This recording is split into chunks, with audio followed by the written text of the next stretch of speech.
नमस्कार। इस समय की बड़ी खबर से आपको करने खबरदार, मैं हूं श्वेता सिंह। हम बाकी खबरों की तरफ आगे बढ़े उससे पहले रजौरी एनकाउंटर को लेकर आपको अपडेट दे दें। कल से ये मुठभेड़ जारी है रजौरी में। जम्मू कश्मीर पर एक और जवान के बलिदान की खबर सामने आ रही है। अब तक 5 हमारे सैनिक वीर गति को प्राप्त हो चुके हैं।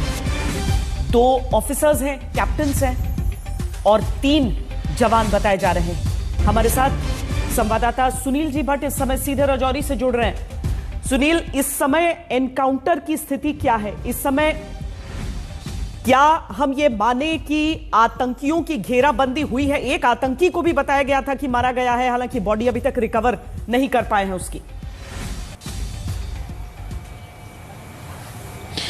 जी श्वेता, जहां तक इस पूरे मुठभेड़ की बात है तो मैं आपको अपडेट दे दूं कि अब तक इसमें 5 हमारे जो सैनिक हैं वो शहीद हो चुके हैं, जिनमें 2 कैप्टन रैंक के अफसर हैं और साथ ही में 3 अन्य जो हैं जवान हैं, जिनमें एक जेसीओ भी। तो कल 4 सैनिक वीरगति को प्राप्त हुए थे। आज एक और सैनिक ने देश के लिए सर्वोच्च बलिदान दिया है अपने प्राणों का।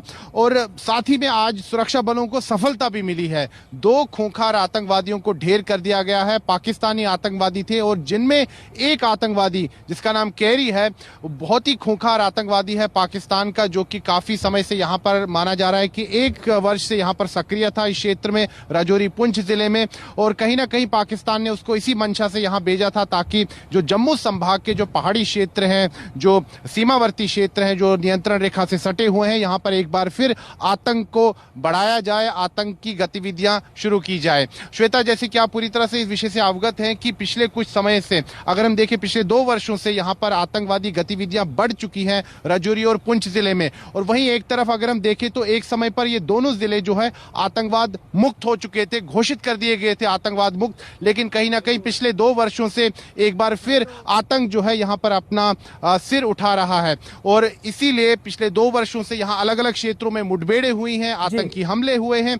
और अगर हम बात करें पिछले 2 वर्षों की तो 26 सैनिकों ने देश के लिए सर्वोच्च बलिदान दिया है, आतंकवाद विरोधक अभियानों में भी और आतंकी हमलों में भी। जी, तो और ये इसी जो पूरा क्षेत्र है, अगर आप देखिए, अशरफ वानी भी जुड़ रहे हैं श्रीनगर से इस समय।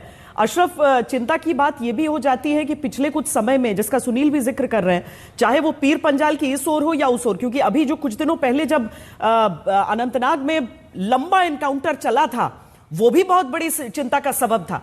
तो अब ये जो आतंक का नया स्वरूप हम देख रहे हैं सर उठाए हुए, सुरक्षा कर्मियों को बहुत चिंता। श्वेता, दरअसल अगर हम देखें तो जब 2019 में अनुच्छेद 370 हटा था और उसके बाद एक बहुत बड़ा अभियान जो है भारतीय सेना और सुरक्षा एजेंसियों ने आतंकवाद के खिलाफ जम्मू कश्मीर में शुरू किया था, उसके साथ ही आतंकवादियों ने जो है अपनी रणनीतियां भी बदल दी। खासतौर से जो सबसे बड़ा बदलाव आतंकवादियों की तरफ से जम्मू कश्मीर में रणनीति में हुआ था वो यही था कि एक तो उन्होंने रिहायशी इलाकों को छोड़कर जंगली इलाकों में सेना और सुरक्षा बलों को निशाना बनाने की जो है रणनीति इख्तियार कर ली थी। और दूसरी तरफ कश्मीर को छोड़कर जो पीर पंचाल के उस तरफ इलाका है, जिसमें राजौरी, पुंछ और जम्मू के कुछ इलाके आते हैं, वहां पर आतंकवादी हमलों में तेजी की थी।